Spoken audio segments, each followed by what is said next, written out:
Picture the scene: a vast camp of the Israelites in the Sinai wilderness, gathered at the foot of a rugged mountain.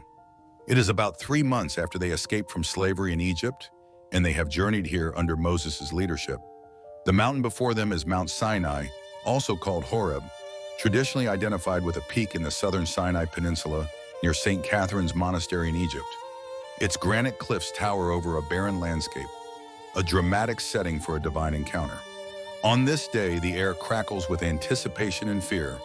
The people have spent the last 2 days consecrating themselves, washing their clothes and preparing their hearts, because on the third day, the Lord is going to descend upon the mountain in sight of all the people.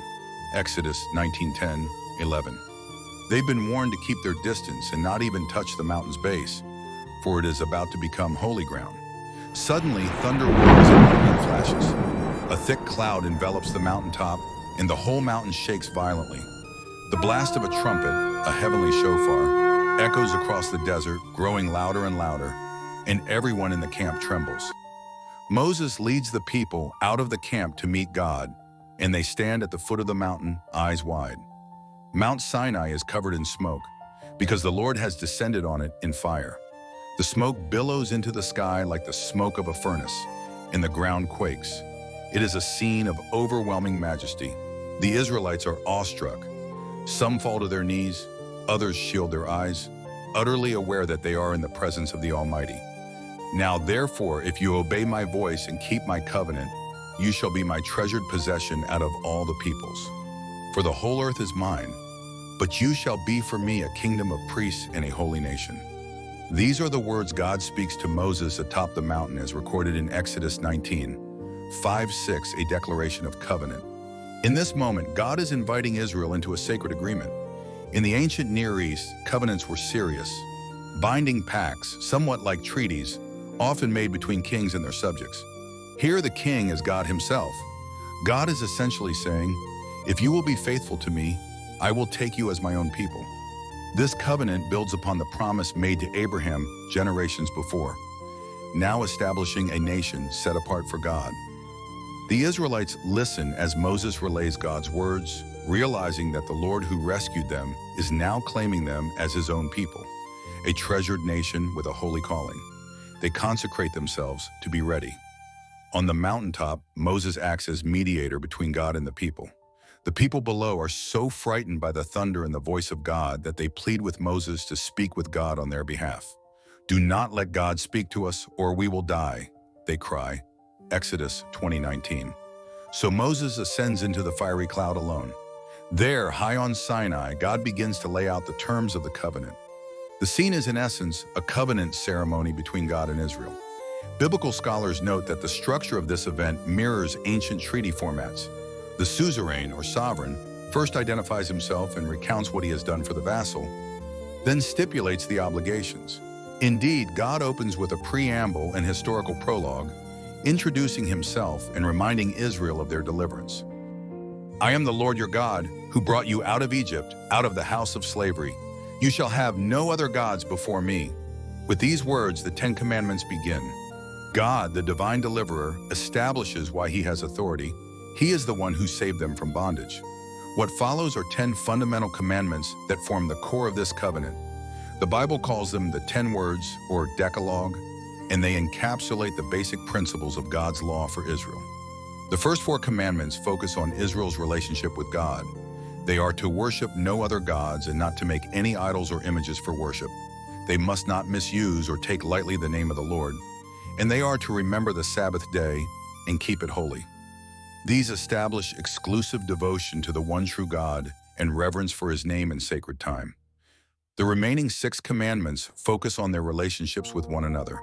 The people are commanded to honor their father and mother, and they must not murder, commit adultery, steal, bear false witness, lie in testimony against others, or covet what belongs to someone else.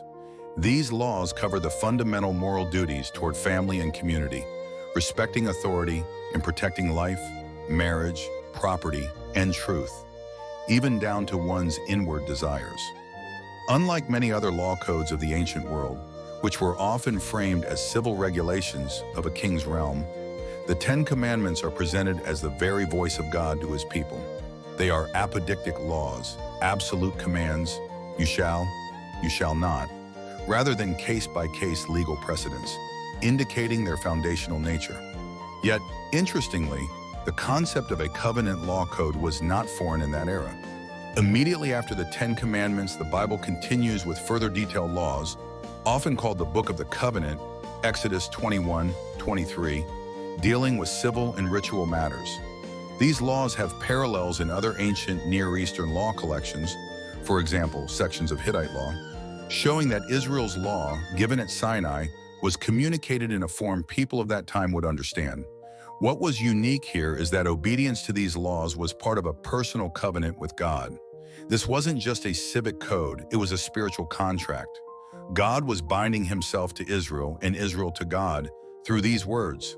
When God finishes speaking the Ten Commandments on Mount Sinai, the people below are overwhelmed. The mountain still smokes and quakes.